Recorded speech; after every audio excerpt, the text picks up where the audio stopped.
ನಮಸ್ಕಾರ, ವಿಶ್ವವಾಣಿ ಟಿವಿಗೆ ಸ್ವಾಗತ. ನಾನು ಚಿದಾನಂದ ರುದ್ರಾಫುರ್ಮಾಟ್. ತನ್ನೊಡಲಿನ ಮಕ್ಕಳ ಬದುಕನ್ನ ಕತ್ತಲಾಗಿಸಿಕೊಂಡು ಸರಗುತ್ತಿದ್ದ ನರಸಿಂಹರಾಜಪುರದ ಗತವೈಭವ ಇದೀಗ ಮತ್ತೆ ಮರುಕಳಿಸಲು ಸಜ್ಜಾಗಿದೆ. ಹೌದು ಪ್ರಿಯ ವೀಕ್ಷಕರೇ, ನಾನಿದೀಗ ಚಿಕ್ಕಮಗಳೂರು ಜಿಲ್ಲೆಯ ನರಸಿಂಹರಾಜಪುರದ ತಾಲೂಕಿನ ನರಸಿಂಹರಾಜಪುರ ಹೊನ್ನೆಕುಡಿಗೆ ಗ್ರಾಮದ ಒಂದು ಸೇತುವೆ ಮೇಲೆ ನಾನಿವತ್ತಿದ್ದೇನೆ. ಈ ಸೇತುವೆ ಇದೀಗ ಸಜ್ಜಾಗಿದೆ. ಹೌದು ಪ್ರಿಯ ವೀಕ್ಷಕರೇ, ನರಸಿಂಹರಾಜಪುರಕ್ಕೆ ಹೋಗ್ಬೇಕಂತಂದ್ರೆ ಈ ಭಾಗದ ಜನ, ಇಲ್ಲಿಯ ಹಳ್ಳಿಯ ಜನ ಸುತ್ತಲೂ 20ರಿಂದ 25 ಕಿಲೋಮೀಟರ್ ಸುತ್ತು ಹಾಕಿಕೊಂಡು ನರಸಿಂಹರಾಜಪುರಕ್ಕೆ ತಲುಪಬೇಕಾಗಿತ್ತು. ಆದರೆ ಇದೀಗ ಈ ಒಂದು ಸೇತುವೆ ಆಗುವುದರಿಂದ ಕೇವಲ 5 ಕಿಲೋಮೀಟರ್ನಲ್ಲಿ ಒಂದು ತಾಲೂಕಾ ಕೇಂದ್ರವನ್ನು ಸಂಪರ್ಕಿಸ್ತಕ್ಕಂಥ ಸೇತುವೆ ಈ ಒಂದು ಹೊನ್ನೆಕುಡಿಗೆ ಸೇತುವೆ. ಈ ಒಂದು ಸೇತುವೆ ಆಗಬೇಕಾಗಲು ಎಂ ಶ್ರೀನಿವಾಸ್ ಅವರ ಕನಸಿನ ಕೂಸಾಗಿತ್ತು. ಸತತ ಹೋರಾಟಗಳ ಪರಿಶ್ರಮವಿತ್ತು. ಅಂದಿನ ಮುಖ್ಯಮಂತ್ರಿ ಸಿಎಂ ಸಿದ್ದರಾಮಯ್ಯನವರು 2017ರಲ್ಲಿ ಈ ಒಂದು ಸೇತುವೆಗೆ ಅಡಿಗಲ್ಲನ್ನು ಹಾಕಿದ್ರು. ಆದರೆ ಇಂದು ಅದೇ ಸಿಎಂ ಸಿದ್ದರಾಮಯ್ಯನವರು ಉದ್ಘಾಟನೆ ಮಾಡಲಿದ್ದಾರೆ ಈ ಸೇತುವೆಯನ್ನ. ಪ್ರಿಯ ವೀಕ್ಷಕರೇ, ಚಿಕ್ಕಮಗಳೂರು ಜಿಲ್ಲೆಯ ಈ ಒಂದು ನರಸಿಂಹರಾಜಪುರದ ಸೇತುವೆಯ ಭದ್ರಾ ಆಣೆಕಟ್ಟೆಯಿಂದಾಗಿ ಇಲ್ಲಿನ ಫಲವತ್ತತೆಯ ಭೂಮಿಯನ್ನು ಕಳೆದುಕೊಂಡ್ರು ಇಲ್ಲಿನ ಜನ. ಬಯಲು ಪ್ರದೇಶಕ್ಕೆ ನೀರು ಕೊಟ್ಟಿರ್ತಕ್ಕಂತಹ ಜನ, ಇಲ್ಲಿನ ಜನ ಮುಳುಗಡೆಯಾಗಿರ್ತಕ್ಕಂತಹ ಪ್ರದೇಶ. ಹಾಗಾಗಿ ಸಕಲ ಹೋರಾಟಗಳನ್ನು ಮಾಡಿ ಇವತ್ತು ಈ ಒಂದು ಸೇತುವೆ ತಲೆ ಎತ್ತಿ ನಿಂತಿದೆ. ಸುವರ್ಣ ಅಕ್ಷರಗಳಲ್ಲಿ ಬರೆದಿಡುವಂತಹ ಒಂದು ದಿನಕ್ಕೆ ಕ್ಷಣಗಣನೆ ಸಾಕ್ಷಿಯಾಗಿದೆ ಅಂತ ಹೇಳ್ಬೋದು. ಹಾಗಾಗಿ ಎಂ ಶ್ರೀನಿವಾಸ್ ಅವರು ಪ್ರವಾಸೋದ್ಯಮ ಅಭಿವೃದ್ಧಿ ನಿಗಮದ ಅಧ್ಯಕ್ಷರಾಗಿ ಸತತ ಹೋರಾಟಗಳನ್ನು ಮಾಡಿ ಇಲ್ಲಿನ ಶಾಸಕರಾಗಿರ್ತಕ್ಕಂಥ ರಾಜೇಗೌಡರವರ ಪರಿಶ್ರಮದಿಂದ ಈ ಸೇತುವೆ ನಿರ್ಮಾಣಗೊಂಡಿದೆ. ಹಾಗಾಗಿ ಈ ಸೇತುವೆ ಇತಿಹಾಸ ಏನು, ಇಲ್ಲಿನ ಜನ ಪಟ್ಟಿರ್ತಕ್ಕಂಥ ಕಷ್ಟ ಎಷ್ಟಿಷ್ಟು, ಅದೆಲ್ಲವನ್ನ ತಿಳ್ಕೊಳ್ಳೋಣ ಬನ್ನಿ. ಇತಿಹಾಸದಲ್ಲಿ ಇಷ್ಟೊಂದು ಡೆವಲಪ್ಮೆಂಟ್ ಆಗಿರೋ ಸೇತುವೆ ಇದೆ ಫಸ್ಟ್ ಇರೋದೇನಪ್ಪ. ಇಲ್ಲಿ ಸಾಧಾರಣ ಅಕ್ಕಪಕ್ಕದಲ್ಲಿ ಎಲ್ಲೂ ಇಲ್ಲ. ಅದು ಭಾಳ ಚೆನ್ನಾಗಿದೆ. ಒಂದು ಹೊರಗಡೆ ಊರಿನವ್ರು ಬಂದು ನೋಡೋಷ್ಟು ಈಗ ನಮ್ಮ ಸೇತುವೆ ಅಷ್ಟು ಇಂಪ್ರೂವ್ಮೆಂಟ್ಸ್ ಆಗಿದೆ.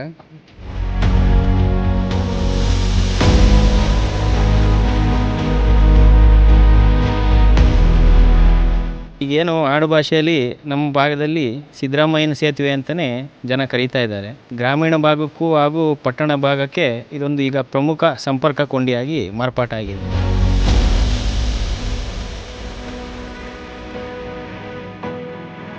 ಏನಾದ್ರು ಅಭಿವೃದ್ಧಿ ಕಾಣ್ತಿದೆ ಅಂದರೆ ನಮ್ಮ ಶ್ರೀನಿವಾಸಣ್ಣವರು ಅವರ ಮತ್ತು ಈ ರಾಜ್ಯದ ಮುಖ್ಯಮಂತ್ರಿಗಳ ಕೊಡುಗೆ ಮತ್ತು ಈ ಕ್ಷೇತ್ರದ ಶಾಸಕ ರಾಜೇಗೌಡರ ಕೊಡುಗೆನೂ ತುಂಬ ಇದೆ. 10 ಕಿಲೋಮೀಟರ್ ನಮ್ಗೆ ಕಡಿಮೆ ಅಂತರ ಆಗ್ತಾ ಇದೆ. ಸುಮಾರು 45ರಿಂದ 53-54 ಕಿಲೋಮೀಟರ್ ಒಳಗೆ ನಾವು ಚಿಕ್ಕಮಗಳೂರು ತಲುಪ್ಬೋದು. ಹೆಂಗೆ ಕೊಡಬೇಕಾದ್ರೆ ಹೇಳ್ತಿದ್ರು, ಕಾಡೂರು ಆ ಊರಿಗೆ ಎಲ್ಲಿ ಹೆಂಗೆ ಕೊಡೋದು, ಇಲ್ಲ ಇದು ಮಾಡಬೇಕಾದ್ರೆ ಆ ರೀತಿ ಒಂದು ಸಂಬಂಧ ಇದು ಆಗಬೇಕಾದ್ರು ಭಾರಿ ನೋಡಿ ಸಂಬಂಧ ಬೆಳೆಸ್ತಿದ್ರು. ಆ ರೀತಿ ಈ ಸೇತುವೆ ಆದ್ದರಿಂದ ನಮ್ಮ ಊರಿಗೆ ಭಾರಿ ಒಂದು ಅನುಕೂಲ ಇದೆ. MLC ಶ್ರೀನಿವಾಸಣ್ಣ ಅವರಿಗೆ ಮತ್ತು ಮುಖ್ಯಮಂತ್ರಿಯವರಿಗೆ ತುಂಬ ಧನ್ಯವಾದಗಳು. ಅಣ್ಣ, ಎಲ್ಲಿಂದ ಬಂದಿರೋದು ನೀವು? ನಾವು ಚಿಕ್ಕಮಗಳೂರು. ಓಕೆ, ಹೇಗಿದೆ ಅಂತ ಇಲ್ಲಿ ವೈಬ್ ತುಂಬ ಅದ್ಭುತವಾಗಿದೆ. ನೋಡೋಂಥ ತುಂಬ ಪ್ಲೇಸಸ್ ಇದೆ, ತುಂಬ ಚೆನ್ನಾಗಿದೆ ನೋಡೋಕ್ಕೆ. ಓಕೆ, ಇದಕ್ಕೆ ನೋಡ್ಲಿಕ್ಕೆ ಅಂತ ಬಂದಿರೋದು? ಹೌದೌದು, ಅಲ್ಲಿಂದ ಬಂದಿದ್ದೀವಿ. ಓಕೆ, ಅಂದರೆ ಈಗ ತುಂಬ ಕಷ್ಟ ಇತ್ತು ಈ ಪ್ಲೇಸ್ ಜನಕ್ಕೆ, ಅಂದರೆ ಆಚೆಯಿಂದ ಈಚೆಗೆ ಬರಲಿಕ್ಕೆ. ಅದ್ರ ಬಗ್ಗೆ ಏನು ಹೇಳ್ತೀರಾ ಅಂತ? ಅದ್ರ ಬಗ್ಗೆ ಈಗ ತುಂಬ ಒಳ್ಳೆ ಕೆಲಸ ಮಾಡಿದ್ದಾರೆ, ಬ್ರಿಡ್ಜ್ ಮಾಡಿ ಹೆಲ್ಪ್ ಆಗುತ್ತೆ ಸುಮಾರು ಜನಕ್ಕೆ. ಅಂದರೆ ನಿಮ್ಮ ಮುಂಚೆ ಓಡಾಟ ಮಾಡ್ತಾ ಇದ್ರಾ? ಇಲ್ಲ, ನಾನು ಇದು ಫಸ್ಟ್ ಟೈಮ್ ಬಂದಿದ್ದು. ಫಸ್ಟ್ ಟೈಮ್ ಬಂದಿರೋದು? ಹೌದು. ಓಕೆ,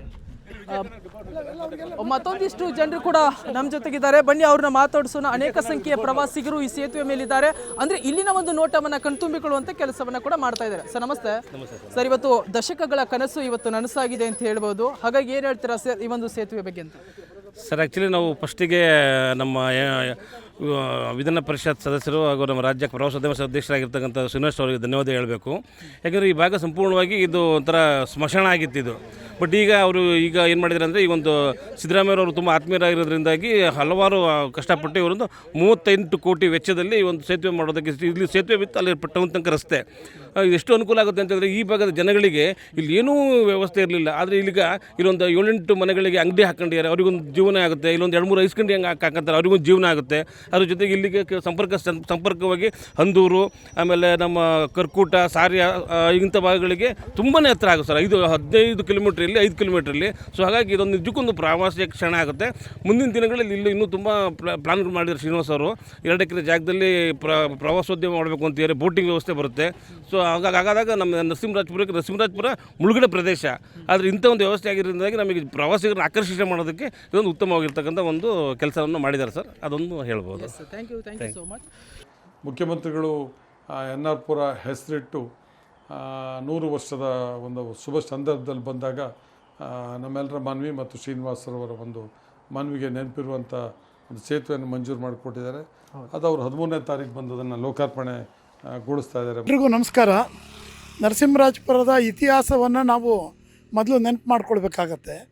ನಾವು ಈ ಭಾಗದಲ್ಲಿ ಈ ಲಕ್ಕೊಳ್ಳಿ ಡ್ಯಾಮ್ ಅಂತಕ್ಕಂಥದ್ದು 1948ರಲ್ಲಿ ಸ್ಟಾರ್ಟ್ ಆಗಿ 58ರಲ್ಲಿ ಅಂತ ಕಾಣುತ್ತೆ ಓಪನ್ ಆಗಿರ್ತಕ್ಕಂಥದ್ದು.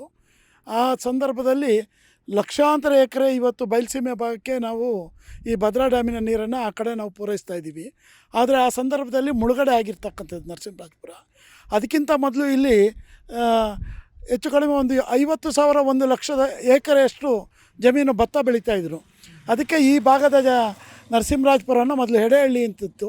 ಇದನ್ನು ಭತ್ತದ ಕಣಜ ಅಂತಲೇ ಈ ಭಾಗವನ್ನು ಹೇಳ್ತಾಯಿದ್ರು.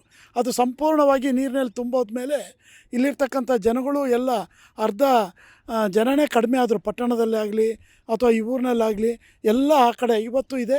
ಲಕ್ಕೊಳ್ಳಿಯ ಭಾಗದಲ್ಲಿ, ಕರ್ಕುಚ್ಚಿ ಭಾಗದಲ್ಲಿ, ಬಾವಿಕೆರೆ, ಆಮೇಲೆ ಈ ಕಡೆ ಜಂಕ್ಷನ್ನು, ಈ ಕಡೆ ಎಲ್ಲ ಹೋಗಿ ಸೆಟ್ಲಾಗಿದ್ದಾರೆ. ಈ ರೀತಿ ಎಲ್ಲ ಕಡೆ ಹೋದಾಗ ಇಲ್ಲಿ ನಮ್ಮ ಜನಗಳಿಗೆ ಯಾರೂ ನೋಡಲಿಕ್ಕಿಲ್ಲ. ಯಾರು ಇಲ್ಲಿ ಜಮೀನು ಕಳ್ಕೊಂಡವರಿಗೆ ಸಾಕಷ್ಟು ಜನಕ್ಕೆ ಇತ್ತೀಚೆಗೆ ಕೆಲವರಿಗೆ ಭೂಮಿ ಹಕ್ಕುಪತ್ರ ಸಿಕ್ಕಿದೆ ಹೊರತು ಇನ್ನೂ ಕೆಲವರಿಗೆ ಇನ್ನೂ ಸಿಗಲಿಲ್ಲ. ಭಾಳ ಕಷ್ಟದ ಸಂದರ್ಭ ಜನಗಳಿಗೆ. ಈ ಭಾಗದಲ್ಲಿರ್ತಕ್ಕಂಥ ಜನರು ಭಾಳಷ್ಟು ನಿರೀಕ್ಷೆ ಮಾಡಿದರು. ನನಗೆ ಗೊತ್ತಿರೋ ಹಾಗೆ ಅನೇಕ ಜನಪ್ರತಿನಿಧಿಗಳು ಇಲ್ಲಿ ಆಯ್ಕೆಯಾಗಿದ್ದಾರೆ. ಆ ಜನಪ್ರತಿನಿಧಿಗಳು MLAಗಳಾಗಿರಲಿ ಬೇರೆ ಬೇರೆ ಎಲ್ಲರೂ ಕೆಲವೊಂದು ಅಭಿವೃದ್ಧಿಗಳ ಬಗ್ಗೆ ಗಮನ ಹರಿಸಿದ್ರು ಹೊರತು ಸರ್ವತೋಮುಖ ಅಭಿವೃದ್ಧಿಗೆ ಯಾರೂ ಗಮನ ಹರಿಸಿಲ್ಲ. ನಮ್ಮ ಶ್ರೀನಿವಾಸರವರು ಇಲ್ಲಿರ್ತಕ್ಕಂಥ ಈ ಭಾಗದಲ್ಲಿ ಪ್ರತಿಯೊಂದು ದೇವಸ್ಥಾನಗಳಿರ್ಬೋದು, ಚರ್ಚ್ಗಳಿರ್ಬೋದು, ಮಸೀದಿಗಳಿರ್ಬೋದು, ಪ್ರಾರ್ಥನಾ ಮಂದಿರಗಳು ಯಾವುದೇ ಆಗಿರಲಿ, ಜನರ ಶಾಂತಿ ನೆಮ್ಮದಿಗೆ ಅವೆಲ್ಲ ಜೀರ್ಣೋದ್ಧಾರ ಆಗಬೇಕು, ಒಳ್ಳೆಯ ಮಟ್ಟಕ್ಕೆ ಹೋಗಬೇಕು ಅಂತ ತಮ್ಮ ಕೈಯಲ್ಲಾಗಿರ್ತಕ್ಕಂಥ ಸಹಾಯವನ್ನು ಮತ್ತು ಎಲ್ಲ ದೇವಸ್ಥಾನಗಳು ಜೀರ್ಣೋದ್ಧಾರ ಆಗೋಕ್ಕೆ ಪ್ರಮುಖ ಕಾರಣಕರ್ತರು ಶ್ರೀನಿವಾಸರವರಾಗಿದ್ದಾರೆ. ಇವತ್ತು ಪಟ್ಟಣದ ಅಭಿವೃದ್ಧಿಗೆ ಅವರು ಕಾಳಜಿ ತೆಗೆದುಕೊಂಡು ಅಷ್ಟು ಬೇರೆ ಯಾರೂ ತೆಗೆದುಕೊಂಡಿಲ್ಲ. ಸಾಕಷ್ಟು ವರ್ಷಗಳಿಂದ ನೋಡ್ತಾ ಇದ್ದೀವಿ. ಅವರು ಯಾವುದೇ ಎಲೆಕ್ಷನ್ನಿಗೂ ನಿಲ್ಲ ಉದ್ದೇಶ ಇಲ್ಲ. ಬರೀ ನರಸಿಂಹರಾಜಪುರದಲ್ಲಿ ಹುಟ್ಟಿದ್ದೇನೆ, ಇಲ್ಲಿರ್ತಕ್ಕಂಥ ಜನರು ಸುಖ ಸಂತೋಷದಿಂದ ಇರಬೇಕು. ಸಾಕಷ್ಟು ಜಮೀನನ್ನು ಕಳ್ಕೊಂಡಿದ್ದಾರೆ. ಇಲ್ಲಿ ವ್ಯಾಪಾರ ಇಲ್ಲ, ವ್ಯವಹಾರಗಳಿಲ್ಲ, ಸಂಪೂರ್ಣ ಎಲ್ಲ ನಶಿಸಿ ಹೋಗ್ತಕ್ಕಂಥ ಒಂದು ಸಂದರ್ಭದಲ್ಲಿ ಅಟ್ಲೀಸ್ಟ್ ನಾನು ಇದು 2ನೇ ಬಾರಿ ಟೂರಿಸಮ್ ಚೇರ್ಮನ್ ಆಗ್ತಾಯಿದ್ದೀನಿ. ಹಾಗಾಗಿ ಏನಾದರೂ ಒಂದು ಒಳ್ಳೆಯ ಕೆಲಸವನ್ನು ಮಾಡಬೇಕು ಅಂತ ಹೇಳ್ಬಿಟ್ಟು ಈ ಸೇತುವೆ ಈಗೇನು ನೋಡ್ತಾ ಇದ್ದೀವಿ, ಈ ಸೇತುವೆ ಆಗಿರ್ತಕ್ಕಂಥದ್ದು ಶ್ರೀನಿವಾಸವರ ಸರ್ವ ಪ್ರಯತ್ನ ಆಗಿದೆ. ಅದೇ ರೀತಿ ಅಲ್ಲಿ ಕುಡಿಯುವ ನೀರಿಗೆ, ಆಮೇಲೆ ಜಮೀನು ಏತ ನೀರಾವರಿ ಅದನ್ನು ಸಮೇತ ಗಮನ ಹರಿಸ್ಬಿಟ್ಟು ಈ ಭಾಗ ಸೌತಿಕೆರೆ, ಶೆಟ್ಟಿಕೊಪ್ಪ, ಕಡಗಿನಬೈಲು ಈ ಭಾಗದ ಪ್ರತಿಯೊಂದು ಕಡೆಯೂ ಅವರು ಅನೇಕ ರೀತಿಯಲ್ಲಿ ನೀರಾವರಿ ಯೋಜನೆಗಳನ್ನು ಅಲ್ಲಿ ಏತ ನೀರಾವರಿಯನ್ನು ತಂದಿರತಕ್ಕಂಥದ್ದು. ಈ ಬ್ರಿಡ್ಜ್ ಮಾಡಿರೋ ಉದ್ದೇಶ ಇಲ್ಲಿ ಹೊನ್ನೆಕುಡಿಗೆ, ಆಮೇಲೆ ಈ ಕಡೆ ಭಾಗದಲ್ಲಿರ್ತಕ್ಕಂಥ ಸಾವಿರಾರು ಮನೆಗಳಿದ್ದಾವೆ. ಅವರಿಗೆಲ್ಲ ಪಟ್ಟಣಕ್ಕೆ ಬರೋಕ್ಕೆ ಸುಮಾರು 15 ಕಿಲೋಮೀಟ್ರ್ ಸುತ್ಕೊಂಡು ಬರಬೇಕಿತ್ತು. ಈಗ ಕೇವಲ 6 ಕಿಲೋಮೀಟ್ರ್ ಒಳಗೆ ಹೋಗೋಂಗೆ ಅನುಕೂಲ ಆಗುತ್ತೆ. ಅದರೊಟ್ಟಿಗೆ ಇವತ್ತು ಇಲ್ಲಿ ಸಾವಿರಾರು ಜನ ಇಲ್ಲಿ ಸೇರ್ತಾ ಇದ್ದಾರೆ. ಇವತ್ತು ಈ ಬ್ರಿಡ್ಜ್ ಆದಮೇಲೆ ಇಲ್ಲಿಯ ಪ್ರಕೃತಿಯ ಸೌಂದರ್ಯವನ್ನು ನೋಡಲಿಕ್ಕೆ ಸಾವಿರಾರು ಜನ ಬರ್ತಾ ಇದ್ದಾರೆ. ಈ ಪ್ರಕೃತಿ ಒಂದು ಟೂರಿಸಮ್ ಏರಿಯಾ ಆಗತ್ತಿದು. ಅಷ್ಟೊಂದು ಕಾಳಜಿ ವಹಿಸಿ ಮಾನ್ಯ ಮುಖ್ಯಮಂತ್ರಿಗಳು ಸಿದ್ದರಾಮಯ್ಯರವರ ಮುಖಾಂತರ ಇಲ್ಲಿಗೆ ತರಿಸಿದ್ದಾರೆ. ನಮ್ಮ MLA ರಾಜೇಗೌಡರು ಸಮೇತ ಅವರೊಟ್ಟಿಗೆ ಕೈ ಜೋಡಿಸಿದ್ದಾರೆ. ಭಾಳಷ್ಟು ಅಭಿವೃದ್ಧಿ ಕಾರ್ಯಕ್ರಮಗಳಿಗೆ ಅವರು ಒಳ್ಳೆಯ ಒಂದು ಇಂಟ್ರೆಸ್ಟ್ ತಗೊಂಡು ಮಾಡ್ತಾಯಿದ್ದಾರೆ. ಪ್ರತಿ ತಿಂಗಳು ನಮಗೆ ಇಲ್ಲಿಗೆ ನರಸಿಂಹರಾಜಪುರಕ್ಕೆ ಭೇಟಿ ಕೊಡ್ತಾರೆ, ವಾರ ಭೇಟಿ ಕೊಡ್ತಾರೆ. ಬಂದು ಇಲ್ಲಿಯ ಕಾಳಜಿ ವಹಿಸ್ಕೊಂಡು ಏನು ಅಭಿವೃದ್ಧಿ ಆಗಬೇಕು ಅಂತ. ಇನ್ನೊಂದು ನಮಗೆ ಪ್ರಮುಖವಾಗಿರ್ತಕ್ಕಂಥದ್ದು, ಈ ಭಾಗದಲ್ಲಿ ನಮಗೆ ಒಂದು ಇಲ್ಲಿಂದ ಚಿಕ್ಕಮಗಳೂರಿಗೆ ಕೇವಲ 45 ಕಿಲೋಮೀಟ್ರು ಹೋದರೆ ಸಾಕು. ಈಗಾಗಲೇ ನಾವು 90-95 ಕಿಲೋಮೀಟ್ರು ದೂರಕ್ಕೆ ನಾವು ಹೋಗಬೇಕಾಗತ್ತೆ. ಸುತ್ಕೊಂಡು ಹೋಗಬೇಕಾಗುತ್ತೆ ಬಾಳೆಹಣ್ಣೂರು ಮುಖಾಂತರ. ಈಗ ನಮಗೆ ಕೇವಲ 45 ಕಿಲೋಮೀಟ್ರ್ ಅಂತರದಲ್ಲಿ ನಾವು ಇವತ್ತು ಹೋಗಬೇಕಾಗಿರ್ತಕ್ಕಂಥದ್ದು. ಇಲ್ಲಿಂದ ಹತ್ತಿರದಲ್ಲಿ ರೋಡ್ ಮಾಡಿಕೊಟ್ರೆ ಇದು ವೈಲ್ಡ್ ಲೈಫ್ ಅಂತ ಹೇಳ್ತಾರೆ. ಇದಕ್ಕೆ ನಮ್ಮ ರಾಜೇಗೌಡರು ಮತ್ತು ಎಂ ಶ್ರೀನಿವಾಸ್ ಅವರು ಮುಖ್ಯಮಂತ್ರಿಗಳ ಮುಖಾಂತರ ಇದು ವೈಲ್ಡ್ ಲೈಫ್ ಬರುತ್ತೆ. ಕೇಂದ್ರ ಸರ್ಕಾರದ ಅನುಮತಿ ಬೇಕು. ಹಿಂದೆ ರಸ್ತೆ ಇದ್ದು ಈ ಜಾಗದಲ್ಲಿ ಹೋಗಲಿಕ್ಕೆ ಅದು ಸಮೇತ. ಆದರೆ ನರಸಿಂಹರಾಜಪುರ ಇನ್ನು ಕೆಲವೇ ವರ್ಷಗಳಲ್ಲಿ 100 ವರ್ಷವಲ್ಲ 500,000 ವರ್ಷಗಳು ನೆನಪಿಡಬೇಕಾಗತ್ತೆ. ಅಂಥ ಒಂದು ಒಳ್ಳೆಯ ಕಾರ್ಯಕ್ರಮವನ್ನು ಎಂ ಶ್ರೀನಿವಾಸ್ ಅವರು ಈ ನರಸಿಂಹರಾಜಪುರಕ್ಕೆ ಮಾಡಿಕೊಟ್ಟಿದ್ದಾರೆ. ಎಡೆಹಳ್ಳಿ ಅಂತ ಮೊದಲು ನಾನು ಹೇಳಿದೆ. ಎಡೆಹಳ್ಳಿ ಅಂತಕ್ಕಂಥ ಊರನ್ನು ಇವತ್ತು ನರಸಿಂಹರಾಜರು ಮೈಸೂರು ಒಡೆಯರು ನಮ್ಮ ನರಸಿಂಹರಾಜಪುರಕ್ಕೆ ಭೇಟಿ ಕೊಟ್ಟಾಗ ಅವರ ಹೆಸರನ್ನು ಇಲ್ಲಿಗೆ ಇಡಬೇಕು ಶಾಶ್ವತವಾಗಿ ಅಂತೇಳಿ ನರಸಿಂಹರಾಜಪುರ ಅಂತೇಳಿ ಹೆಸರು ಬಂತು. ಮುಂದಿನ ದಿನಗಳಲ್ಲಿ ಇದು ಸಿದ್ದರಾಮಯ್ಯನವರು ಈ ಸೇತುವೆಗೆ ಹಣ ಕೊಟ್ಟಿದ್ದಾರೆ. ಆದರೆ ಇದಕ್ಕೆ ಮುಂದಿನ ದಿನಗಳು ಇಡೀ ನರಸಿಂಹರಾಜಪುರಕ್ಕೆ ಎಂ ಶ್ರೀನಿವಾಸರವರ ಹೆಸರು ಶಾಶ್ವತವಾಗಿ ಉಳಿಬೇಕು. ಇವತ್ತು ಸಿದ್ದರಾಮಯ್ಯನವರ ಒಂದು ಸ್ಟ್ಯಾಚ್ಯೂ ಈಗ ಮಾಡ್ತಾಯಿದ್ದಾರೆ. ನಮಗೆ ಅದರೊಂದಿಗೆ ನಮ್ಮ ಎಂ ಶ್ರೀನಿವಾಸರವರ ಒಂದು ಸ್ಟ್ಯಾಚ್ಯೂನು ಸಮೇತ ನರಸಿಂಹರಾಜಪುರದಲ್ಲಿದ್ದರೆ, ಯಾಕಂದರೆ ಎಲ್ಲ ಅಭಿವೃದ್ಧಿಗಳಿಗೂ ಭಾಳಷ್ಟು ಕಾಳಜಿ ವಹಿಸಿದ್ದಾರೆ. ಹಿಂದೆ ಮಾಡಿರ್ತಕ್ಕಂಥ MLAಗಳು ಮಾಡಿಲ್ಲ ಅಂತ. ಆದರೆ ಇಷ್ಟೊಂದು ಕಾಳಜಿ ಒಬ್ಬ ಜನಪ್ರತಿನಿಧಿ ಅಲ್ಲದೆ ಇದ್ದವರು ಇಷ್ಟೊಂದು ಕಾಳಜಿ ತೊಗೊಂಡು ಈ ಊರಿನ ಅಭಿವೃದ್ಧಿಗೆ ಶ್ರಮಿಸ್ತಿದ್ದಾರೆ ಅಂದರೆ ಅದು ಎಲ್ಲರೂ ನಾವು ಪ್ರಶಂಸೆ ಮಾಡಬೇಕು. ನಾವು ತುಂಬ ಅಭಿಮಾನಿಯಾಗಿದ್ದೇವೆ. ಅವರ ಎಲ್ಲ ಕಾರ್ಯಕ್ರಮಗಳು ನಾವು ಮೆಚ್ಕೊಂಡಿದ್ದೀವಿ. ಈಗಾಗಲೇ ಪಕ್ಕದಲ್ಲಿ ನಮ್ಮ ಈ ಭಾಗದ ಪಂಚಾಯಿತಿ ಮೆಂಬರು ಸಮೇತ ಇಲ್ಲಿ ಪಕ್ಕದಲ್ಲಿ ಬಂದಿದ್ದಾರೆ. ಈಗ ಹೋಗ್ತಾ ಇರೋದಕ್ಕೆ ನಾನು ನೋಡಿ ಕಾರ್ ನಿಲ್ಲಿಸಿ ಬಂದಿದ್ದಾರೆ. ಇವರೆಲ್ಲರ ಸಹಕಾರ ಭಾಳ ಸಂತೋಷದಲ್ಲಿದ್ದಾರೆ. ಅವರೆಲ್ಲ ಈ ಭಾಗದಿಂದನೇ ಓಡಾಡ್ತಿರೋದು. ಅವರೂರಿಗೆ ಭಾಳಷ್ಟು ಜನ ರಾಜೇಗೌಡರ ಸಹಕಾರನೂ ಸಮೇತ ಇದೆಲ್ಲ ಕಾರ್ಯಕ್ರಮಗಳಲ್ಲೂ ಇದೆ ಅಂತೇಳಿ ಈ ಸಂದರ್ಭದಲ್ಲಿ ಹೇಳ್ತಾ, ಸರ್ 16 ವರ್ಷಗಳ ಕನಸು ಈ ಸೇತುವೆ ಈಗ ತಲೆ ಎತ್ತಿ ಈಗ ಉದ್ಘಾಟನೆಗೆ ಸಜ್ಜಾಗಿ ನಿಂತಿದೆ ಸರ್, ಏನು ಹೇಳ್ತೀರಾ ಅಂತ? ಇದು 1959 ವರ್ಷದಲ್ಲಿ ಮುಳುಗಡೆ ಆಯಿತು ಜಮೀನು. ಅಲ್ಲಿ ದೋಣಿಗಂಡಿಲಿ 27 ವರ್ಷ ದೋಣಿಲಿ ಹೋಗಿದ್ದಾರೆ. ಅಲ್ಲಿ 27 ವರ್ಷ ದೋಣಿಲಿ ಹೆಂಗಸರ ಮಕ್ಕಳು 1.5 ಕಿಲೋಮೀಟರ್ ದೋಣಿಲಿ ಹೋಗ್ತಾಯಿದ್ರು. ರಸ್ತೆ ಇರಲಿಲ್ಲ ಅವಾಗ. ಮಳೆಗಾಲದಲ್ಲಿ ಬೇಸಿಗೆಲಿ ಮಣ್ಣು ರಸ್ತೆ ಇತ್ತು, ಮಳೆಗಾಲದಲ್ಲಿ ಅಕ್ಕಿ ಮಾಡ್ದಂಗೆಲ್ಲ ಆಸ್ಪತ್ರೆಗೆ ಹೊತ್ಕೊಂಡು ಹೋಗ್ಬೇಕಾಯ್ತು. ಅಂಥ ಕಾಲ ಒಂದಿತ್ತು ಅವಾಗ ದೋಣಿಲಿ. ಕೊನೆಗೆ ಆಮೇಲೆ ನಾನು ತಾಲೂಕು ಮೆಂಬರ್ ಆದಮೇಲೆ ಆ ಕಡೆ ಬಸ್ ರಸ್ತೆ ಮಾಡಿಸಿ ಬಸ್ಸಲ್ಲೇ ಬಿಡ್ತಿದ್ದೆ 87ರಲ್ಲಿ. ಸ್ವಲ್ಪ ಅನುಕೂಲ. ಇದು 81 ಮಾಡಿಸ್ಬೇಕಂತ ಯೋಜನೆ ಇತ್ತು. ಒಂದು ಪೈಪ್ ಹಾಕಿ ಒಂದು ಹೆಣ್ಣಕ್ಕೊಂದು ಎಷ್ಟು ಮಣ್ಣು ರಸ್ತೆ ಮಾಡ್ತಾರಂತ. ಕೊನೆ ಶ್ರೀನಿವಾಸ ಅವರು ನಮ್ಮ ಹಳೆ ವಿಶ್ವಾಸಿಗರಾದ್ರಿಂದ ಅವ್ರಿಗೆ ಹೇಳಿದೆ. ಅವ್ರ ಪುಣ್ಯಾತ್ಮ ಮನಸ್ಸು ಮಾಡಿ ಇದು ಮಾಡ್ಕೊಳ್ಳಿಕ್ಕೆ ವ್ಯವಸ್ಥೆ ಮಾಡಿಕೊಟ್ರು ಅಷ್ಟೇ. ಎಷ್ಟು ಸಂತೋಷ ಆಗ್ತಾ ಇದೆ ಸರ್. ಮೊದಲು ಅದು ಜನಗಳಿಗೆ ನನಗೇನಲ್ಲ ಜನಗಳಿಗೆ ಅನುಕೂಲ ಆಗಿದೆ. ಹೌದು, ತುಂಬ ಅನುಕೂಲ ಆಗಿದೆ. ಈಗ ನಮ್ಮ ಇಡೀ ಎಂಟೈರ್ ಊರಿಗೆಲ್ಲ ತುಂಬ ಸಂತೋಷದಾಯಕ ವಿಚಾರ. ಯಾವುದೇ ಒಂದು ಕೆಲಸ ಕಾರ್ಯಗಳಿಗೆ ನಾವು ಒಂದು ಟೌನಿಗೆ ಹೋಗಬೇಕು ಅಂದರೆ 20 ಕಿಲೋಮೀಟ್ರ್ ಸುತ್ಕೊಂಡು ಹೋಗಬೇಕಿತ್ತು. ಈಗ ಒಂದು 5 ಕಿಲೋಮೀಟ್ರಲ್ಲಿ ನಾವು NR-ಪುರ ಟೌನಿನ ಕಾಣ್ತಿದ್ದೀವಿ. ಹಾಗಾಗಿ ನಮಗೆ ನಮ್ಮ ಊರಿನ ಎಲ್ಲರಿಗೂ ಪ್ರತಿಯೊಬ್ಬರಿಗೂ ತುಂಬ ಅನುಕೂಲ ಆಗಿದೆ. ಒಂದು ಆಸ್ಪತ್ರೆ ಇರ್ಬೋದು ಅಥವಾ ಏನೋ ಮೂಲಭೂತ ಸೌಕರ್ಯ ಯಾವುದಾದ್ರೂ ತುಂಬ ಅನುಕೂಲಕರವಾಗಿದೆ. ಇದರಲ್ಲಿ MLC ಶ್ರೀನಿವಾಸ್ ಅವ್ರ ಮಹತ್ತರವಾದ ಪಾತ್ರವನ್ನು ಮಾಡಿದ್ದಾರೆ. ಅವರು ನಮಗೆ ಈ ಸೇತುವೆ ಇದು ಮಾಡಿ, ಹಾಗಾಗಿ ಮುಖ್ಯಮಂತ್ರಿ ಸಿದ್ದರಾಮಯ್ಯ ಅವರಿಗೆ ಸಹ ಅಭಿನಂದನೆಗಳನ್ನು ಹೇಳ್ತಾ ಧನ್ಯವಾದಗಳು ಹೇಳ್ತಾ ಇದ್ದೀವಿ. ಹೇಗಿತ್ತು ಸರ್ ಅಂತ ನೀವು ಕಂಡಿದ್ದೀರಾ? ಅದು ಕಂಡಿದ್ದೀವಿ. ಹೋರಾಟದ ತುಂಬ ನಮ್ಮ ಹಿಂದಿನಿಂದೆಲ್ಲ ಇದೊಂದು ಪ್ರಯತ್ನ ಇತ್ತು. ಬಟ್ ಈ ಮಟ್ಟದಲ್ಲೆಲ್ಲ ಸೇತುವೆ ಆಗುತ್ತೆ ಅನ್ನೋ ನಿರೀಕ್ಷೆ ಇರಲಿಲ್ಲ.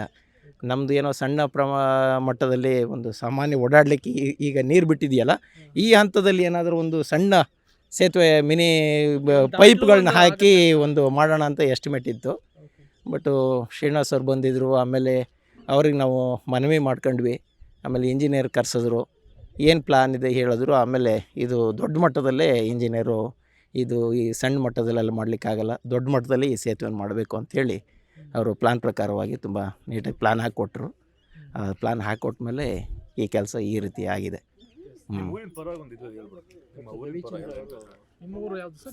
ಇಲ್ಲೇ ಹೊನ್ನೆಕುಡಿಗೆ ಇಲ್ಲಿಂದ ಒಂದು 2 ಕಿಲೋಮೀಟ್ರ್ ಆಗುತ್ತೆ ಅಷ್ಟೇ. ಹಾಂ, ತುಂಬ ಜನರಿಗೂ ಈ ಸೇತುವೆ ಒಂದು ಮಾಡಿಸಿದ್ದು ಮರೆಯಲಾರದ ಒಂದು ನೆನಪು ಈ ಸೇತುವೆ. ಹಾಗಾಗಿ ಈ ಸೇತುವೆಗೆ ಯಾರು ಕೇಳಿದ್ರು ಶ್ರೀನಿವಾಸ್ ಅವರು ನಮಗೆ ತುಂಬ ಅನುಕೂಲ ಮಾಡಿಕೊಟ್ಟಿದ್ದಾರೆ. ಅವರಿಂದ ಸಿದ್ದರಾಮಯ್ಯ ಅವರಿಗೆ ಮನವರಿಕೆ ಮಾಡಿ ಎಲ್ಲ ಅವ್ರು ಏನು ಇಲ್ಲಿದು ಕಷ್ಟ ಸುಖ ಸಾಧಕ ಬಾಧಕ ಪ್ರತಿಯೊಂದು ವಿವರವಾಗಿ ಹೇಳಿ ಈ ಸೇತುವೆಯನ್ನು ಮಾಡಿಸ್ಕೊಳ್ಳಿಯಲ್ಲಿ ನಾವು ಸಫಲರಾಗಿದ್ವಿ. ನಮ್ಮೆಲ್ಲ ಗ್ರಾಮಸ್ಥರ ಪರವಾಗಿ ಸೇತುವೆಯನ್ನು ಮಾಡಿಸ್ಕೊಟ್ಟ ಶ್ರೀನಿವಾಸ್ ಅವರಿಗೂ ಹಾಗೂ ಸಿದ್ದರಾಮಯ್ಯ ಅವರಿಗೂ ತಮ್ಮ ಊರಿನ ಎಲ್ಲರ ಜನತೆಯ ಪರವಾಗಿ ತುಂಬ ಹೃದಯದ ಧನ್ಯವಾದಗಳನ್ನು ಅರ್ಪಿಸ್ತಾ ಇದ್ದೇನೆ ಈ ಮೂಲಕ. ಈ ಸೇತುವೆ ಕಾರಣಕರ್ತರು ನಮ್ಮ ಎಂ ಶ್ರೀನಿವಾಸ್ ಅವರು ಈ ಊರಿನಲ್ಲಿ ಹುಟ್ಟು ಬೆಳೆದಿರೋದ್ರಿಂದ ಕಾರಣದಿಂದ ಈ ಊರಿನ ಒಂದು ಅಭಿವೃದ್ಧಿ ಕಾಣಬೇಕು, ಈ ಅಭಿವೃದ್ಧಿ ಏನಾರು ಮಾಡಬೇಕು ಅನ್ನೋ ದೃಷ್ಟಿಯಿಂದ ಈ ರಾಜ್ಯದ ಮುಖ್ಯಮಂತ್ರಿಗಳಾದ ಸಿದ್ದರಾಮಯ್ಯನವರು ಅವರು ಸ್ನೇಹಿತರು, ಅವರ ಒಂದು ಸ್ನೇಹಕ್ಕೆ ಬೆಲೆ ಕೊಟ್ಟು ಅವರು ಈ ಸೇತುವೆಗೆ ಧನ ಸಹಾಯ ಮಾಡಿ ಈಗ ಸೇತುವೆ ಪೂರ್ಣಗೊಂಡಿದೆ. 2017 ಶುರುವಾಗಿ 2025 ಪೂರ್ಣಗೊಂಡಿದೆ. ಜೊತೆಗೆ ಇಲ್ಲಿಂದ ಪಟ್ಟಣದ ಮುಖ್ಯ ರಸ್ತೆಗೆ ಸೇರಲಿಕ್ಕೆ 6 ಕೋಟಿ ರಸ್ತೆ ಮಾಡಿಸಿದ್ದಾರೆ. ಮತ್ತು ಅಲ್ಲಿಂದ ಮುಂದೆ ರಸ್ತೆ ನರಸಿಂಹರಾಜಪುರದ ರಸ್ತೆ ಅಗಲೀಕರಣಕ್ಕೋಸ್ಕರ 60 ಕೋಟಿ ಹಣವನ್ನು ಕೊಟ್ಟು ಈ ಊರಿನ ಅಭಿವೃದ್ಧಿ ಸಂಪೂರ್ಣವಾದ ಒಂದು ಸಹಕಾರವನ್ನು ನಮ್ಮ ಈ ಭಾಗದ ಹೆಮ್ಮೆಯ ಪುತ್ರರಾದ ಶ್ರೀನಿವಾಸ್ ಅವರು ತುಂಬ ಸಹಕಾರ ಕೊಟ್ಟಿದ್ದಾರೆ. ಇದರಿಂದ ಈ ಜನಗಳು ತುಂಬ ಒಂದು ಸಂತೋಷವಾಗಿ ಒಂದು ಇದರಲ್ಲಿ ಚೆನ್ನಾಗಿದ್ದಾರೆ. ಈಗ ಅನುಕೂಲ ಆಯಿತು, ಏನೆಲ್ಲ ಹಳ್ಳಿಗರಿಗೆ ಹೇಗೆ ಅನುಕೂಲ ಆಯಿತು? ಹಳ್ಳಿಗರಿಗೆ ಅಂದರೆ ನಿಜವಾಗ್ಲೂ ಈ ಒಂದು ಹೊನ್ನೆಕೊಡಿಗೆ ಸಂಪರ್ಕ ಸೇತುವೆ ಏನು ನರಸಿಂಹರಾಜಪುರದಿಂದ ಆಯಿತು, ಹೊನ್ನೆಕೊಡಿಗೆ ಗ್ರಾಮಕ್ಕೆ ಅತಿ ಹೆಚ್ಚಿನ ಒಂದು ಸೌಲಭ್ಯ ಹಾಗೆ ಸಹಕಾರವೂ ಆಯಿತು.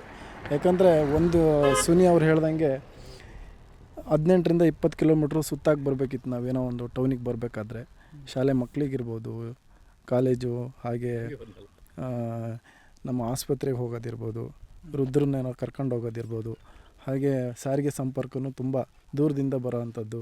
ಹಾಗೆ ಏನು ನಾವು ಎನ್.ಆರ್. ಪುರಕ್ಕೆ ಒಂದು ಟೌನಿಗೆ ಬಂದು ಹೋಗಬೇಕಾದ್ರೆ ಹೆಚ್ಚು ಕಮ್ಮಿ ಒಂದು ದಿನ ಇಡೀ ಆಗ್ಬೋದು ನಮಗೆ. ಈಗ ಬರೀ ಒಂದು 10 ನಿಮಿಷದಲ್ಲಿ ಹೋಗಿ ಬರುವಂಥ ಒಂದು ವ್ಯವಸ್ಥೆ ಕಂಪ್ಲೀಟ್ ಆಗಿದೆ. ಅದರಲ್ಲೂ ನಮ್ಮ ಹೊನ್ನೆಕೊಡಿಗೆ ಜನತೆಗಂತೂ ತುಂಬಾ ಅನುಕೂಲ ಆಗಿದೆ ಸರ್ ಇದರಿಂದ. ಈ ಸೇತುವೆ ಈಗೇನು ಆಡುಭಾಷೆಯಲ್ಲಿ ನಮ್ಮ ಭಾಗದಲ್ಲಿ ಸಿದ್ದರಾಮಯ್ಯನ ಸೇತುವೆ ಅಂತಲೇ ಜನ ಕರೀತಾ ಇದ್ದಾರೆ. ಗ್ರಾಮೀಣ ಭಾಗಕ್ಕೂ ಹಾಗೂ ಪಟ್ಟಣ ಭಾಗಕ್ಕೆ ಇದೊಂದು ಈಗ ಪ್ರಮುಖ ಸಂಪರ್ಕ ಕೊಂಡಿಯಾಗಿ ಮಾರ್ಪಾಟಾಗಿದೆ. ಹಾಗೆ ಪ್ರವಾಸೋದ್ಯಮ ಉತ್ತೇಜನ, ನಮ್ಮೂರಲ್ಲಿ ಪ್ರವಾಸೋದ್ಯಮಕ್ಕೆ ಬಸ್ತಿ ಮಠ ದೇವಸ್ಥಾನ ಬಿಟ್ಟರೆ ಬೇರೆ ಏನೂ ಇರಲಿಲ್ಲ ಪ್ರವಾಸೋದ್ಯಮಕ್ಕೆ. ಈ ಸೇತುವೆ ಆದ ನಂತರ ಈಗ ಸಾವಿರಾರು ಜನ ದಿನಕ್ಕೆ ಸೇತುವೆ ನೋಡೋದಕ್ಕೋಸ್ಕರನೇ ಹೊರಭಾಗದಿಂದ ಎಲ್ಲ ಬರ್ತಾಯಿದ್ದಾರೆ. ಅದೇ ಥರ ಪ್ರವಾಸೋದ್ಯಮ ಉತ್ತೇಜನಕ್ಕೂ ಸಹ ಸೇತುವೆ ಸಹಕಾರ ಆಗಿದೆ. ಇದಕ್ಕೆ ಪ್ರಮುಖ ಕಾರಣ ಶ್ರೀನಿವಾಸಣ್ಣ. ಸುಮಾರು 10 ವರ್ಷದ ಹಿಂದೆ ಸೇತುವೆ ಶಂಕುಸ್ಥಾಪನೆ ಆಗಿತ್ತು 2017ರಲ್ಲಿ. ನಿರಂತರ ಹೋರಾಟ ಹಾಗೂ ಒತ್ತಡದ ನಡುವೆ ಈ ಸೇತುವೆ ಇವತ್ತು ಪೂರ್ಣಗೊಂಡಿದೆ. 2017ರಲ್ಲಿ ರಾಜ್ಯದ ಮುಖ್ಯಮಂತ್ರಿಗಳಿಗೆ ಸಿದ್ದರಾಮಯ್ಯನವರೇ ಇದ್ದರು. ಅವರೇ ಶಂಕುಸ್ಥಾಪನೆ ಮಾಡಿ ಇವತ್ತು ಉದ್ಘಾಟನೆಯನ್ನು ಅವರೇ ಮಾಡ್ತಾರೆ. ಇದು ನಮ್ಮ ಒಂದು ಸಂತೋಷ ವಿಚಾರ. ಅವರಿಗೂ ಒಂದು ಖುಷಿಯಾಗಿದೆ. ಯಾಕಂದರೆ ನನ್ನ ಅವಧಿಯಲ್ಲೆಲ್ಲ ಕ್ಲೀನಾಗಿ ಕೆಲಸ ಮುಗಿದು ಇದಾಗಿದೆ ಅಂತೇಳಿ. ಮತ್ತು ನಮ್ಮ ಈ ಭಾಗಕ್ಕೆ ಟೂರಿಸಮಿಗೆ ಒಂದು 3 ಎಕರೆ ಜಾಗ ಕೊಟ್ಟಿದ್ದಾರೆ ಸರ್ಕಾರದಿಂದ. 3 ಎಕರೆ ಕೊಟ್ಟು ಅದನ್ನು ಇಂಪ್ರೂವ್ ಮಾಡ್ತಾಯಿದ್ದೀವಿ. ಒಟ್ಟು ಈ ನರಸಿಂಹರಾಜಪುರದ ಅಭಿವೃದ್ಧಿಗೋಸ್ಕರ ಇದು ನರಸಿಂಹರಾಜಪುರ ದೊಡ್ಡ ಒಂದು ಇತಿಹಾಸ ಇತ್ತು. ಈ ಭದ್ರಾ ಇನ್ನೂರಾದಮೇಲೆ ಈ ಊರು ಸಂಪೂರ್ಣವಾಗಿ ಮುಳುಗೋಗಿ ಇವತ್ತು ತುಂಬ ಕುಗ್ರಾಮ ಥರ ಆಗಿತ್ತು. ಇವತ್ತೇನಾದ್ರು ಅಭಿವೃದ್ಧಿ ಕಾಣ್ತಿದೆ ಅಂದರೆ ನಮ್ಮ ಶ್ರೀನಿವಾಸಣ್ಣವರು ಅವರ ಮತ್ತು ಈ ರಾಜ್ಯದ ಮುಖ್ಯಮಂತ್ರಿಗಳ ಕೊಡುಗೆ ಮತ್ತು ಈ ಕ್ಷೇತ್ರದ ಶಾಸಕರು ರಾಜೇಗೌಡರ ಕೊಡುಗೆನೂ ತುಂಬ ಇದೆ. ಇದು ನಮಗೇನಾಗಿದೆ ಅಂತಂದರೆ ಇಲ್ಲಿಂದ ಈಗೆಲ್ಲ ಮುಳುಗಡೆ ಆಗಿ ಹೋಗಿದೆ, ಕಾಣಿಸ್ತಾ ಇದೆ ನಿಮಗೆಲ್ಲ. ಹಳೆ ಚಿಕ್ಕಮಗಳೂರು ರಸ್ತೆ ಅಂತ ಇಲ್ಲಿಂದ ಚಿಕ್ಕಮಗಳೂರಿಗೆ ರಸ್ತೆ ಇತ್ತು. ತರ್ಸಾ ಸೇತುವೆ ಇತ್ತು. ತರ್ಸಾ ಸೇತುವೆಯಲ್ಲಿ ರೈಲ್ವೆ ಲೈನ್ ಮತ್ತು ರೋಡ್ ಲೈನ್ ಎರಡೂ ಒಂದೇ ಸೇತುವೆಯಲ್ಲಿ ಇದ್ದು ಇಲ್ಲಿನ ವಿಶೇಷ. ಆ ರಸ್ತೆಗಳೆಲ್ಲ ಈಗ ಮುಳುಗಡೆಯಾಗಿ ಹೋಗಿದೆ. ಈಗ ಏನಾಗಿದೆ ಅಂತಂದರೆ ಬದಲಿ ವ್ಯವಸ್ಥೆ ಮಾಡಬೇಕಾಗಿತ್ತು, ಕಾರಣಾಂತರಗಳಿಂದ ಮಾಡಿಲ್ಲ. ಕೆಲವಾಗ ವೈಲ್ಡ್ ಲೈಫ್ ಏರಿಯಾದಲ್ಲಿ ಸ್ವಲ್ಪ ಊರುಗಳೆಲ್ಲ ಅವರಿಗೆಲ್ಲ ರಿಹ್ಯಾಬಿಲಿಟೇಷನ್ ಮಾಡಿ ಬೇರೆ ಊರಿಗೆ ಸ್ಥಳಾಂತರಿಸಲಾಗಿದೆ. ಅದೆಲ್ಲ ಬಿಟ್ಟು ಉಳ್ಕೊಂಡಿರೋ ಕೆಲವು ಹಳ್ಳಿಗಳು ಸ್ವಲ್ಪ ಪಟ್ಟಣದಿಂದ ಸಾಕಷ್ಟು ದೂರ ಆಗಿ ಎಲ್ರಿಗೂ ಸ್ವಲ್ಪ ಸಮಸ್ಯೆ ಆಗ್ತಾಯಿತ್ತು. ಈಗ ಈ ಸೇತುವೆ ಆಗಿರೋದ್ರಿಂದ ಸಾಕಷ್ಟು ಜನರಿಗೆ 10, 12 ಕೆಲವರಿಗೆ 15 ಕಿಲೋಮೀಟ್ರಷ್ಟು ಪಟ್ಟಣಕ್ಕೆ ಸಂಪರ್ಕ ಮಾಡೋದರಲ್ಲಿ ಹತ್ತಿರ ಆಗಿದೆ. ಹಾಗಾಗಿ ನಮ್ಮ ಈ ಊರಿನ ಜನರಿಗೆ, ಹಂದೂರು, ಬಿಳಲ್ಕೊಪ್ಪ, ಹೊನ್ನೆಕೊಡಿಗೆ ಜನರಿಗೆ ಇದು ಸಂತಸ ತಂದಿದೆ ಅಂತ ಹೇಳೋಕ್ಕೆ ಇಷ್ಟಪಡ್ತೀನಿ. ಈಗ ಏನು ಕಾಣಿಸ್ತಾ ಇದೆ ನಿಮಗೆ, ಈ ಸೇತುವೆ ಮುಖಾಂತರ ಹೋದರೆ ಇಲ್ಲಿಂದ ನಮಗೆ ಹಳೆ ಚಿಕ್ಕಮಗಳೂರು ರಸ್ತೆ ಕೊಡುತ್ತೆ. ಈ ಹಳೆ ಚಿಕ್ಕಮಗಳೂರು ರಸ್ತೆಗೆ ಈ ಸೇತುವೆ ಆಗಿರೋದ್ರಿಂದ 10 ಕಿಲೋಮೀಟ್ರ್ ನಮಗೆ ಕಡಿಮೆ ಅಂತರ ಆಗ್ತಾ ಇದೆ. ಸುಮಾರು 45ರಿಂದ 53-54 ಕಿಲೋಮೀಟ್ರ್ ಒಳಗೆ ನಾವು ಚಿಕ್ಕಮಗಳೂರು ತಲುಪ್ಬೋದು ಈ ರಸ್ತೆಯಿಂದ ಹೋದರೆ. ಈ ಮುಖಾಂತರ ನಿಮಗೇನು ಗುಡ್ಡ ಕಾಣಿಸುತ್ತೆ, ಈ ಮುಖಾಂತರವಾಗಿ ಚಿಕ್ಕಮಂಗ್ಳೂರು ರಸ್ತೆ ಹೋಗೋಂಥದ್ದು. ಇದಾದರೆ ಈ ಮುಂದಿನ ದಿನದಲ್ಲಿ ಈ ಸೇತುವೆಗೂ ಒಂದು ಕಳೆ ಬರುತ್ತೆ. ಹಳೆ ಚಿಕ್ಕಮಂಗ್ಳೂರು ರಸ್ತೆನೂ ಮತ್ತೊಂದು ಸೇತುವೆ ಆಗಬೇಕಾಗಿದೆ. ಇದ್ರ ಮುಖಾಂತರವಾಗಿ ಆ ಕೆಲಸನೂ ಆದರೆ ನಮ್ಮ ಡಿಸ್ಟಿಕ್ ಹೆಡ್ ಕ್ವಾರ್ಟರ್ಸಿಗೆ ನಾವು 1-1.5 ಗಂಟೆಯಲ್ಲಿ ಹೋಗಿ ತಲುಪಬಹುದಾಗಿದೆ. ಅದರಿಂದ ಇಂಧನ ಕೂಡ ಉಳಿಯುತ್ತೆ. ಸರ್ಕಾರಿ ಕೆಲಸಗಳು ಕೂಡ ಈಗ ಎನ್.ಆರ್.ಪುರದ ನಾಗರಿಕರು ಏನು ಚಿಕ್ಕಮಂಗ್ಳೂರು ಯಾವ್ದಾದ್ರು ಕೆಲಸಕ್ಕೆ ಡಿಸ್ಟಿಕ್ ಕೋರ್ಟ್ ಅಥವಾ ಯಾವುದೇ DC ಆಫೀಸ್ಗೆ ಹೋದರೆ ಒಂದು ದಿವಸ ಇಡೀ ಅದಕ್ಕಾಗಿ ಆಗ್ತಾಯಿದೆ. ಇದನ್ನು ಅರ್ಧ ದಿವಸಕ್ಕೆ ಮುಗಿಸ್ಕೊಬೋದು. ಕೆಲಸ ಮುಗಿದ ತಕ್ಷಣ 1-1.5 ಗಂಟೆಲಿ ವಾಪಸ್ ಬರೋವಂಥ ಕೆಲಸ ಆಗ್ಬೋದು. ಹಾಗೆ ಈ ಭಾಗದಲ್ಲಿ ಈ ಕಡೆಯಲ್ಲಿ ಲಕ್ಕೊಳ್ಳಿ ಹಾಗೂ ತರೀಕೆರೆ ಭಾಗಕ್ಕೂ ಕೂಡ ರಸ್ತೆ ಇದೆ. ಅದಕ್ಕೂ ಕೂಡ ಸಂಪರ್ಕ ಮಾಡ್ಕೊಬೋದು. ಅಲ್ಲಿಗೂ ಕೂಡ ಈಗ ಹೇಗಾಗುತ್ತೆ ಅಂದರೆ ಏರ್ಪೋರ್ಟ್ ಶಿವಮೊಗ್ಗ ರಸ್ತೆಯಲ್ಲಿ ಇರೋದ್ರಿಂದ ಏರ್ಪೋರ್ಟ್ ಇಲ್ಲಿಂದ ಒಂದು ಹೆಚ್ಚು ಕಡಿಮೆ ಒಂದು 50 ಕಿಲೋಮೀಟ್ರು 45 ಕಿಲೋಮೀಟ್ರ್ ಸಮೀಪದಲ್ಲಿದೆ. ಇಲ್ಲಿಂದ ಚಿಕ್ಕಮಂಗ್ಳೂರು 90 ಕಿಲೋಮೀಟ್ರಲ್ಲಿ ಏರ್ಪೋರ್ಟ್ ಸಿಗುತ್ತೆ.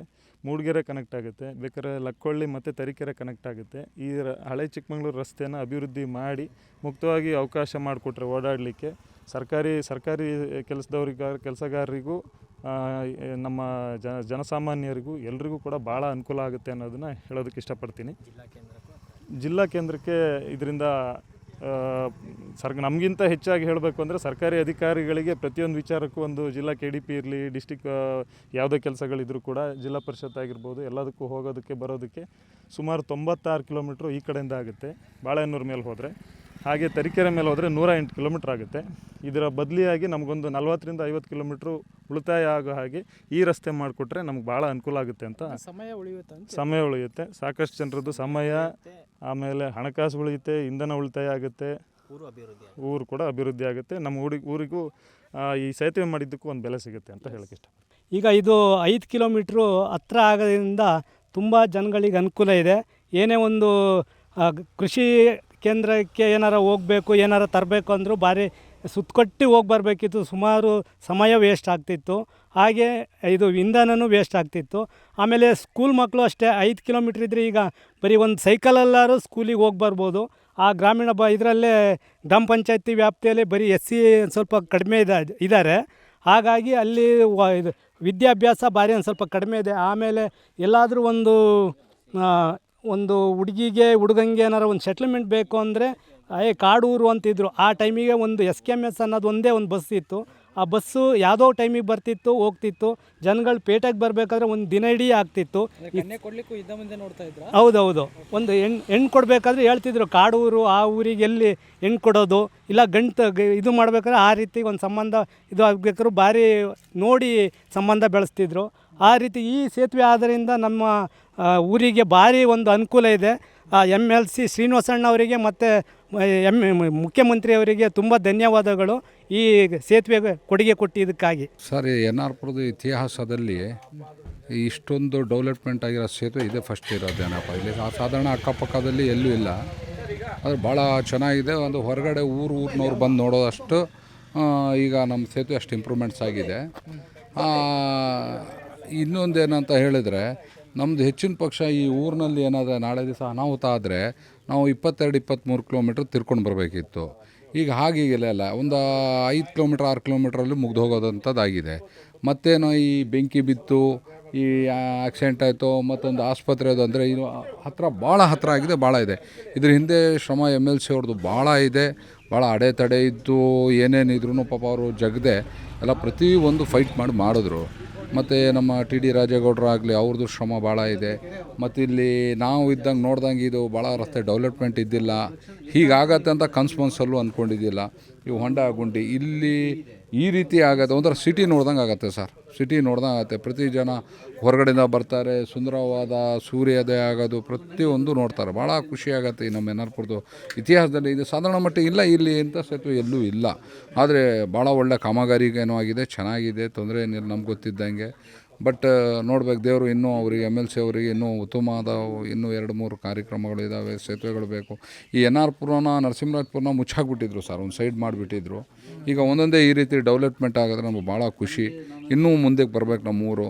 ಭಾಳ ನರಸಿಂಹರಾಜಪುರ ಅಂದರೆ ಈ ಶೃಂಗೇರಿ ಕ್ಷೇತ್ರ ಅಂದರೆ ನಮ್ಮದು ಇಡೀ ರಾಜ್ಯಕ್ಕಲ್ಲ, ಇಡೀ ದೇಶಕ್ಕೆ ಮಾದರಿ ಆಗಬೇಕು. ಮತ್ತು ನಮ್ಮ ದೇಶ ಇದೆಲ್ಲ ಈ ರೀತಿ ನಮ್ಮದು ಊರನ್ನ ಇಂಪ್ರೂವ್ಮೆಂಟ್ಸ್ ಮಾಡ್ಕೊಂಡು ಹೋದರೆ ಈ ನರಸಿಂಹರಾಜಪುರ ಇನ್ನು ಮುಂದಕ್ಕೆ ಒಳ್ಳೆಯದಾಗಲಿ ಅನ್ನೋದು ನಮ್ಮ ಭಾವನೆ ಇದೆ. ನಮ್ಮನ್ನು ಮೂಲೆ ಆಗ್ತಿತ್ತು, ಆದರೆ MLC ಅವರು ಮತ್ತು ನಮ್ಮದು ಕೆಲವರೆಲ್ಲ ಸೇರಿ ನಮ್ಮ MLC ಅವ್ರದ್ದು ಇನ್ನೂ ಇಂಪ್ರೂವ್ಮೆಂಟ್ ಮಾಡಬೇಕಂತ ಖುಷಿ ಇದೆ. ಎಲ್ಲಕ್ಕಿಂತ ಜಾಸ್ತಿ ಹೊನ್ನೆಕುಡ್ಗಿ, ಹಮ್ದೂರು, ಸಾಲೂರು ಇವ್ರದ್ದು ಆಶೀರ್ವಾದ ಭಾಳ ಇದೆ ಜನಗಳದ್ದು. MLC ಅವ್ರ ಮೇಲೆ ಭಾಳ ಉಪಕಾರ ಮಾಡಿದ್ದಾರೆ. ನಾವು ಈ ಅಂಗಡಿ ತಿರುಗಾಟ ನೋಡ್ತೀವಲ್ಲ, ನಾವು ಜನ ರಾತ್ರಿ ಹಗಲೆಲ್ಲ ಓಡಾಡ್ತಾ ಇದ್ದಾರೆ, ಖುಷಿಯಲ್ಲಿ ಓಡಾಡ್ತಿದ್ದಾರೆ. ಪ್ರತಿಯೊಬ್ಬರು MLC ಅವರಿಗೆ ಭಾಳ ಆಶೀರ್ವಾದ ಮಾಡಿದ್ದಾರೆ. ಇದೇ ರೀತಿ ಕಾಮಗಾರಿಕೆ ಮುಂದುವರಿಸ್ಕೊಂಡು ಹೋಗಲಿ ಅಂತ ನಾವು ಹಾರೈಸ್ತೇವೆ. TD ರಾಜೇಗೌಡರಿಗೂ ಹಾರೈಸ್ತೇವೆ, ಈ ಊರಿನ ಜನಗಳಿಗೂ ಹಾರೈಸ್ತೇವೆ. ಇದರ ಹಿಂದೆ ಯಾರು ಶ್ರಮ ಪಟ್ಟಿದ್ದಾರೆ ಅವ್ರಿಗೆ ಒಳ್ಳೆಯದಾಗಲಿ. ಇನ್ನು ಮುಂದಕ್ಕೆ ಬಂದವರು ಇದನ್ನು ಮಾಡಿಕೊಂಡು ನಮ್ಮ ಊರನ್ನ ಚೆನ್ನಾಗಿ ಮಾಡಿದ್ರೆ ಆಗತ್ತೆ. ಯಾಕಂದರೆ ಶೃಂಗೇರಿ ಕ್ಷೇತ್ರದ ಇತಿಹಾಸನೇ ತುಂಬ ಇದೆ. ಆದರೆ ಅದನ್ನು ಮೂಲೆಗಿಟ್ಟಿದ್ರು. ನಮ್ಮ ನರಸಿಂಹರಾಜಪುರನ ಇನ್ನೂ ಉತ್ತಮವಾದ ಕೆಲಸ ಮಾಡೋದು ಭಾಳ ಒಳ್ಳೆಯದು ಸರ್. ಎಸ್ ವೀಕ್ಷಕರೇ, ಕೇಳಿದ್ರಲ್ಲ ಜನರ ಮಾತುಗಳನ್ನು. ಹಚ್ಚ ಹಸೂರಿನ ಸುಂದರ ಬೆಟ್ಟಗಳ ಮಧ್ಯದಲ್ಲಿ ನರಸಿಂಹರಾಜಪುರ ಹೊನ್ನೆಕುಡಿಗೆಯ ಒಂದು ಸೇತುವೆ ತಲೆ ಎತ್ತಿ ನಿಂತಿದೆ.